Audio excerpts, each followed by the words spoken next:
Hey Virgos, how y'all doing? Welcome. We're going to be taking a look at your second half of December general reading here. So, really interesting meditation. I saw an image of the Virgo collective at a carnival. Now, at a carnival, I don't know what these things are called, but they're kind of like those fortune telling machines where it was like the head like in this like glass box and you would put a coin in and then it would give you your fortune. So I saw the Virgo collective like putting in a coin and the fortune that came out said, "You are fortunate." Like, I want my money back. But then I saw you take the fortune and start walking, like it was nighttime, like through this carnival. And then I saw this beautiful white wolf kind of cut you off at the pass and stand there waiting for you in the middle of this carnival. And you were the only one who could see it. And I saw you approach it and it was like you were meeting up with like a really good, old, trusty, faithful friend. And I saw you pet this wolf and the wolf walked next to you and it felt like the wolf, by the way, was not normal sized. It was like the size of like a Toyota Corolla, like the size of a car. And you were walking next to it and you had your hand on the wolf and the wolf was just leading you in a way that was like nobody else at the carnival could see you. It was like you were walking your own path. There was no distractions from all the stuff that goes on at a carnival, right? It was like you were walking your own path in a way that like you were hidden in a way, in a good way. And I saw you walking with this wolf and you got just outside of this carnival. And then I saw you get into, like with the wolf at your side, into this enormous ski lift. And I saw this ski lift kind of lift you up into the air and there you were underneath this full moon in the night sky.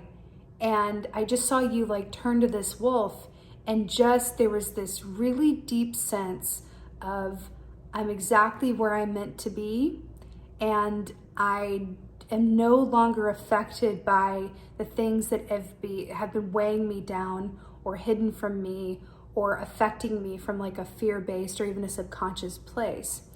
So it's interesting. It felt really good, but what also comes to mind with this is I feel like Virgos, you are coming out on the other side of your own little Red Riding Hood experiences, because that's what I get from this.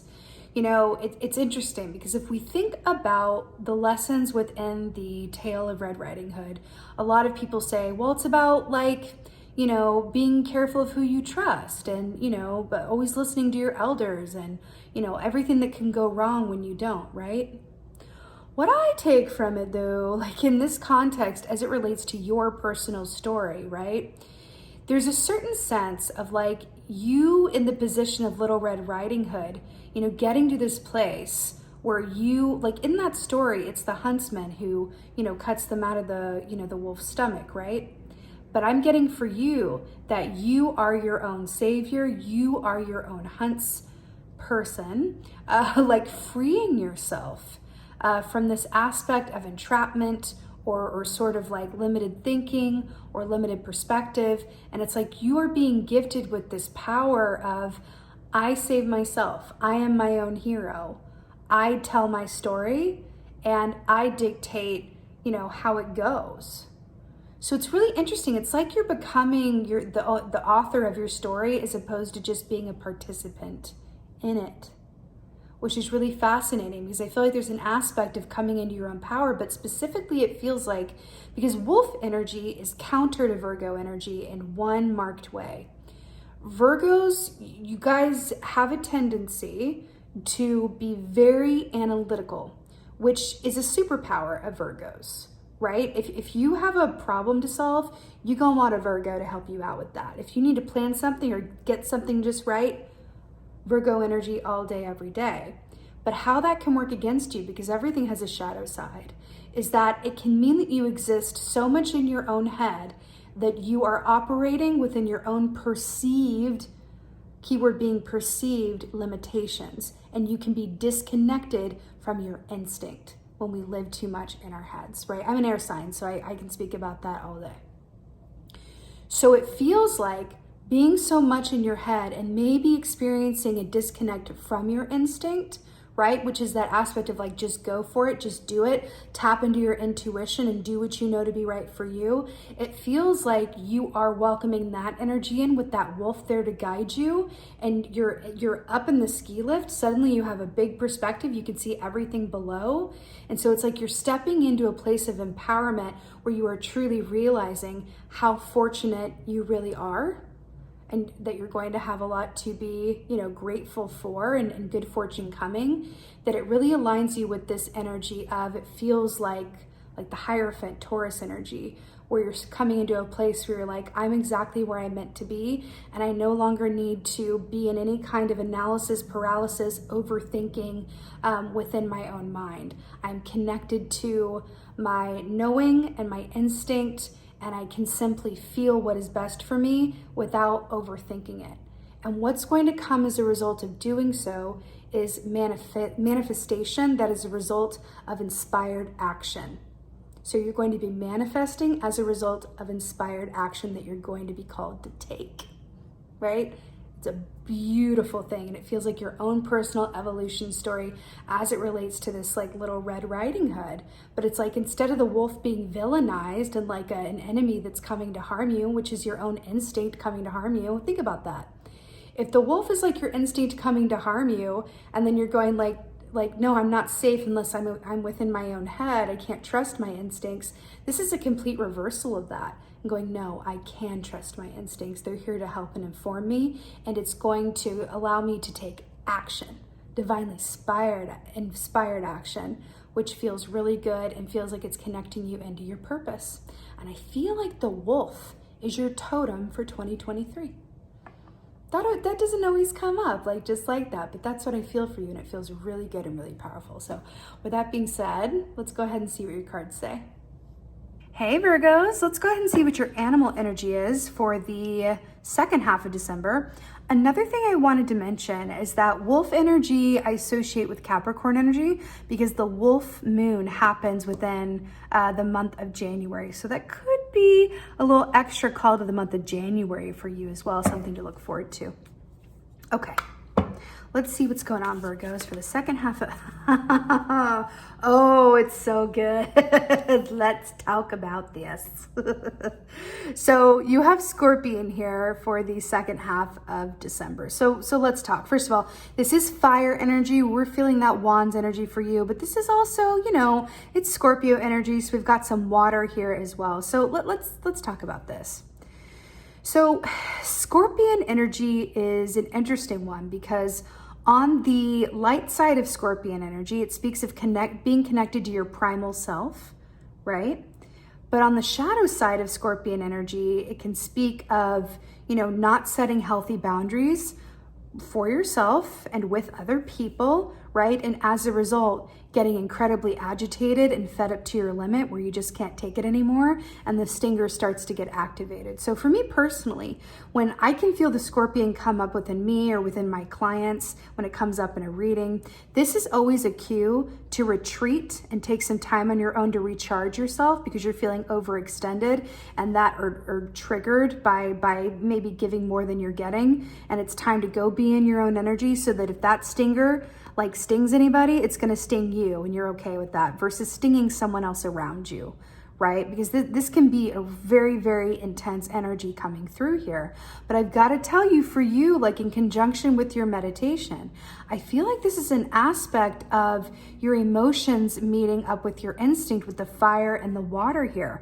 And I feel like there's a certain aspect of, because this relates to the Five of Swords in the Tarot, right? Which is you and or other people acting outside of their own integrity in some way, shape, or form. And I have to tell you, for some of you, I do feel like this is going on in your environment. And that's part of why, you were at this carnival, no one else could see you, you were just well protected and hidden by this enormous white wolf, right? Walking through. I'm hearing, who sings that song? I don't know who sings it, but there's a song that's is it Mary J. Blige? I'm not sure. No More Drama. And then there's another one that's I fly above all the drama. It kind of feels like that in a way, where it's you're insulating yourself from, an environment around you that doesn't feel, good for you from an internal or an experiential place. So it's you know what? when the external energy isn't working for me, I'm going to go be within my own energy and do what I need to do. Because Five of Swords isn't an energy that can necessarily be healed head on. It's more something that you can respond to internally and get your own needs met around it, right? So I do feel like there's an aspect of this that speaks to getting your own needs met during this time.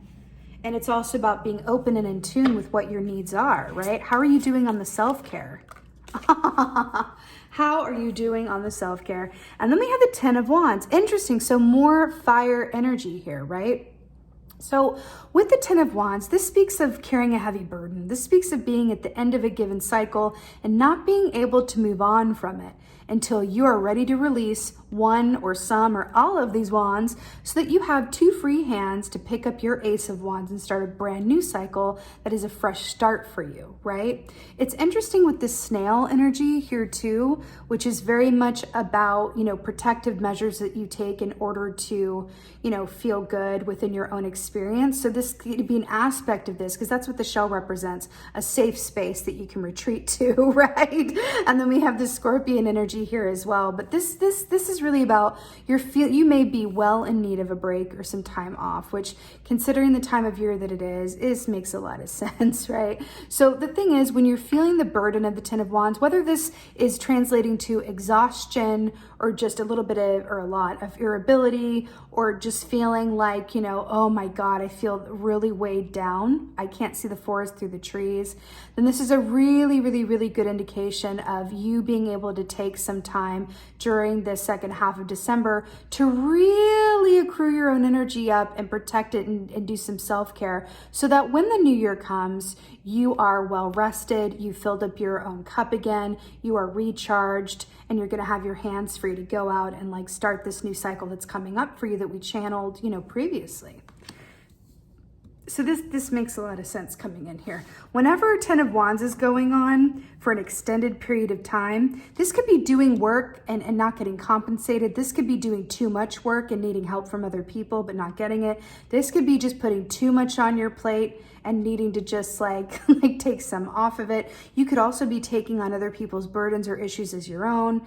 That's a lot of different things with the Ten of Wands. But remember, the wands connect you to your soul and the work that you do and the relationships about which you're passionate. So a fire cannot exist. That's why it's so brilliant that it's shown with the rain here, because a fire cannot exist, right, within a context of being overburdened. It needs air. It needs air to be well lit. And it feels like you are in need of a breath of fresh air, right? And no one's gonna do that for you, Virgo. It's something you gotta do with them for yourself, right?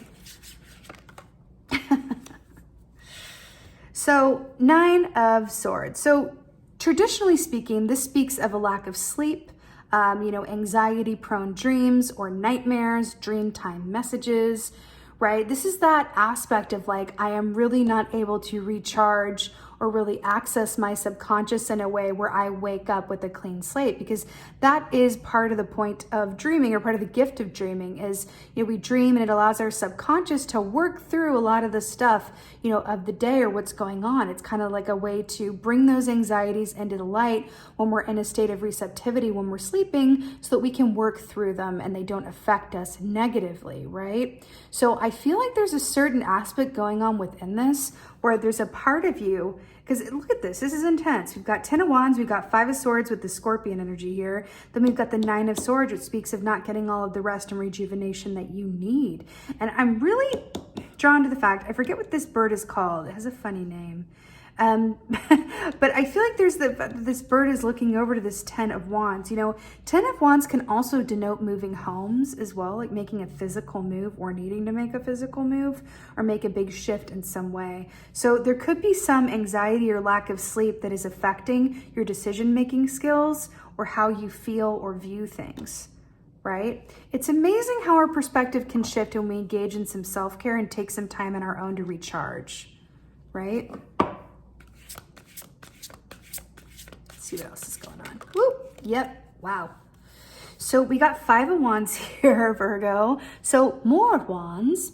So Five of Wands is an interesting one. Five is the number of change. You got Five of Swords here with the Scorpion. Five of Wands can be, in my experience, it can be internal, right? Where we feel a certain friction within ourselves. And usually how this translates is I want to do this, but I feel obligated to do this. So it feels like that internal struggle of like, oh my God, I really don't feel like doing this, or I don't feel like saying yes to this. I don't feel like going to this. I don't feel like it, but I feel obligated. So there's going to be this internal struggle within me, right? Now, this can also be in your outer environment where there's some competition going on, you know, some sort of ill feelings and not seeing eye to eye with other people. You know, this does call to mind, regardless of how you spend the holiday season, you're probably going to spend some time around people either off from work or just in, you know, a getting together to celebrate environment or whatever it is for you, where it does, you know, result in you being around other people, and you may feel a certain sense of discord in doing that. This makes a lot of sense to me because you got the Scorpion as your overall energy. So this is like needing to really recharge and be on your own. So I feel like it's really important to stay connected to that wolf energy of that instinct. Now we channel that there's a new cycle for, you know, starting for you. And I feel like this is the closing out of the previous cycle before you begin that new cycle in the new year.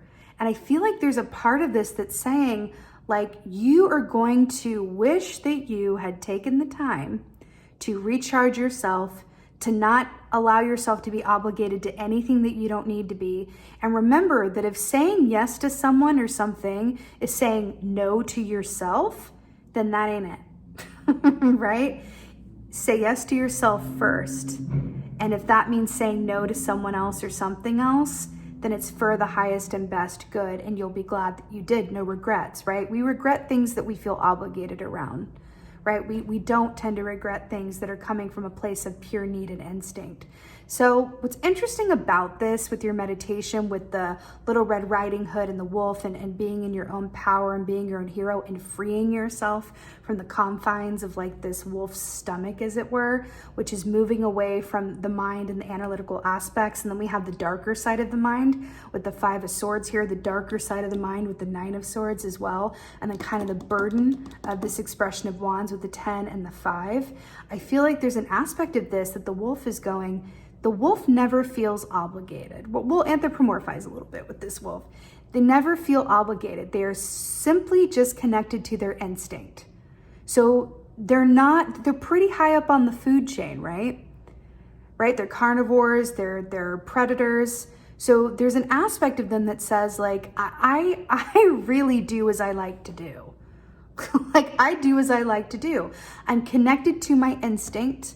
I know what's right for me, and I don't really question it. I don't waffle back and forth. I don't overanalyze. There are animals that kind of do that actually in nature, right? That are a bit lower on the food chain that need to, but wolves aren't like that, right? They move from this place of like, you know, symbiotic like intuition, and it's a different experience. And I feel like that's what you are being called to step into, and why the wolf is coming through as your totem for next year. Because I feel like you're transitioning into a place where being connected to your desires, remember like that wolf instinct and desire is going to be something that serves you with this new cycle. But this feels like this is like, I even want to say like an exorcism of the old aspects of you that are not going to serve you moving forward. And I feel like a core point of that is learning that no is a complete sentence, and that saying yes to yourself is the most important thing that you can do during this time for reasons that you won't come to realize until you're moving into the new year. But you'll know that you made the right call because of how you feel about it, right? Also, I'm hearing to resist any kind of temptation or really feeling the need to know answers before they're readily available to you, because I do feel like there's some newness coming. There could be aspects of you that are like, I'm not happy about this in my situation. How can I change it? Or oh, you know, this is good, but how is this gonna work with this other thing? So try to resist the temptation to really be in that mind, to overthink, to think about things that are not time to think about yet. The best that you can do is be in the present moment that you're in and really tend to your own emotional core and what you need. And I feel like what the doctor or the wolf ordered is being in your own energy around people that don't require anything of you than to show up and be yourself. Okay, let's get some advice. Perfect. Interesting. Hierophant's at the bottom. Remember when I said that wolf relates to Hierophant energy? Really interesting. Okay. Queen of Cups is your advice, and it's so, so good. So she is the most intuitive and emotional queen there is. She is deeply connected to what she needs. She is a beautiful aspect of self-care. Now, where she can get into trouble is where she lets her emotions, interestingly enough, rule her to the point where she makes decisions that are based in emotion and aren't equally tempered with the mind and information and, you know, knowledge, thinking things through. Why do I feel like this is part of a fear for you? I feel like this is part of a fear for you, especially with this Scorpion, right? It's like, are you coming from a place in the past where, you know, choosing something from an emotional place hasn't worked out that well? Or do you not inherently trust your emotions because your mind has kept you alive and well and successful in some way, shape, or form? You're being called to connect in with those emotions. And guess what? Scorpio, being a water sign, I feel like you're being called to truly step into some true Scorpio energy. And when I think about that, when that's coming up as advice, right? Like Scorpios in alignment, they're very connected to the shadow aspects of who they are, and they do not fear what's in the darkness. They don't fear the subconscious. They have an openness and a willingness to, in a way, go there. And when we think about that little Red Riding Hood and grandma being in the belly of the beast, as it were, like that is the darkness, right? And then cutting yourself free from it and being in the light.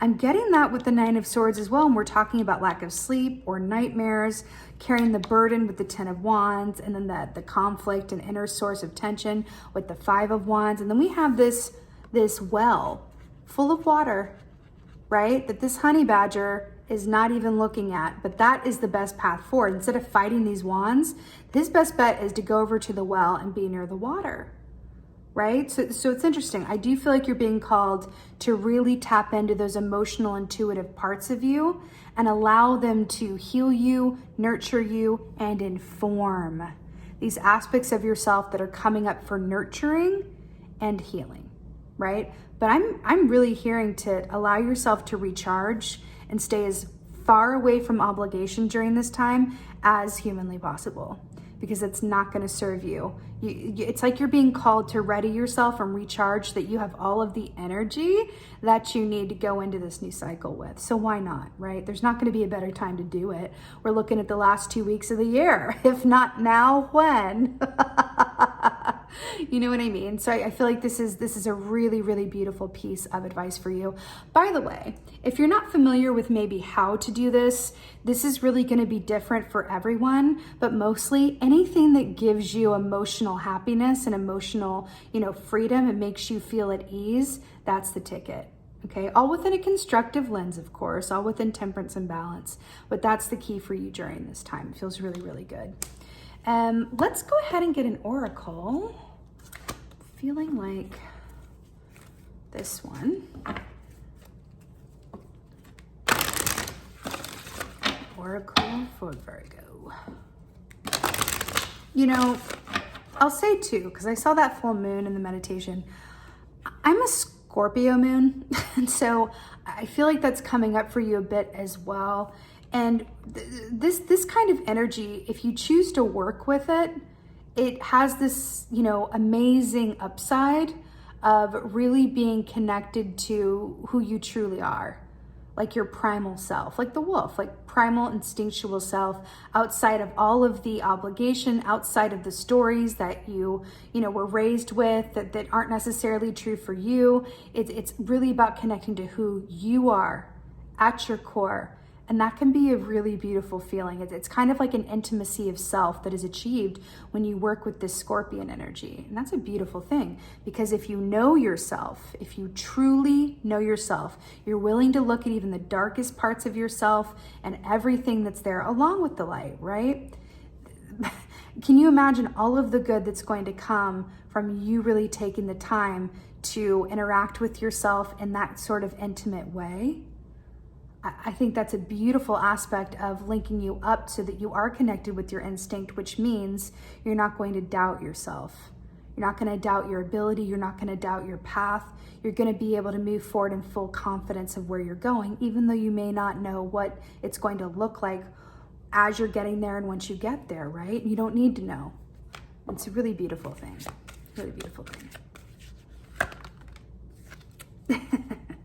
Interesting.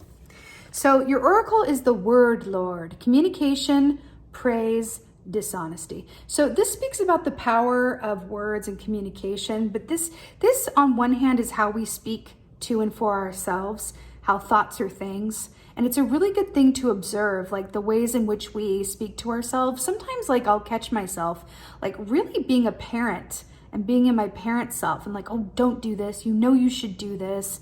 Come on. It's like my own inner judge or taskmaster. And I go, what is that voice about? And I realize that that's like my parent that's coming through and kind of like judging me and like holding me to a really impossible standard that I will never meet. Right? But it's about observing those moments within myself of like when we're hard on ourselves or how we talk to ourselves, right? Because we can really talk to ourselves some type of way. I feel like when this comes up, it's about observing how you communicate with yourself and others and think, do I communicate with myself and others like I would like in a where I'm talking to, you know, either with myself, a child that I love very much? Would I speak to a child that I love the way that I'm talking to myself? Or with someone else, am I speaking to them in a way that I want to be spoken to? And just really understanding that our words really do affect so much and create our landscape in more ways than one. Right? Words have a lot of power, and you know that as Virgos. You're well aware of that. But dishonesty as well, that's taking me back to this 5 of Swords aspect and the 5 of Wands and the 10 of Wands. I do feel like there are aspects within yourself or your environment that want to come into the light. And I feel like this could be something within you that's tied to a belief system that's just not true or doesn't work for you anymore. Belief systems are funny things. They can be something like, let's say like you grew up you know, with a parent who felt like they had to work themselves to the ground in order to survive, and as a result never spent much time with their family and was never really particularly happy or enjoying life. And you took that on and feel like you need to do the same thing to feel good about where you are, or tying it to your worth as a human being. If I work really, really, really, really hard and don't do much else, then I can feel good about what I'm doing and like I am being a productive human in this world because my worth is based on my work. So that's an example, but it's things like that. And I feel like you're being asked to take this into the Scorpion position with you and really consider the ways, the lies in which you may be like, you know, operating under. And we all have this, darlings. I also feel like some of this could come within your dream time as well with these Dreamtime messages, and it's coming through your subconscious so that you can look at it, change that programming, get curious about it first. And that's the key, Virgo. If you approach this with curiosity and non-judgment, you're gonna have all of the information available to you with which to move forward with a better way of thinking, living, and experiencing yourself from a place of instinct as opposed to, you know, really harsh lines of thought or high expectations that don't necessarily stem from you, but maybe from others in some way, shape, or form, or from an aspect of you that is fear-based and not love-based. So you're being asked to analyze this, like analyze yourself, really go within and really, you know, be open and non-judgmental and curious about your inner workings, especially about the words that you use, how you communicate with yourself and others. Because there's an aspect of this praise as well that says, are you good at receiving praise? How do you feel when you're told that you've a job well done? Do you immediately counter with, well, you know, I didn't get this right though? Like, how are you at receiving compliments? Can be really, really interesting, you know, very illuminating. Because if you are not good at receiving, right, and you don't make some effort around that and recognize it, then that's going to block off your flow of receiving from an abundance perspective, because you're letting the universe know, oh, don't bring them anything that is going to, you know, be super positive or praiseworthy or brag worthy or whatever it is, right? Because they're good at giving, they're not great at receiving. Something to think about as well. It's about what sort of vibration are you operating at and what are you attracting as a result of that vibration. If you're aware of it, it doesn't have any power over you. It's only what we're unaware of that has power over us. So you're being asked to really be the hermits that you are, darlings, and really look within and illuminate your own inner workings so that you can be in the full scope of your own power with your wolf guide walking you into 2023 and a brand new cycle. Also, 4, 5, 6, 7, 43, right, reduces down to 7, and we were talking about a brand new 7-year cycle for you. So it's just getting these, odds and ends tied up and ironed out so that you can move forward unencumbered in the new year. It's really beautiful, Virgos. So with that being said, I so hope that this helps and resonates. If so, let me know in the comments below. I love reading your comments. And with that being said, just thank you. Thank you so much for being here. And most of all, and as always, thank you for being you. And be well. Until next time.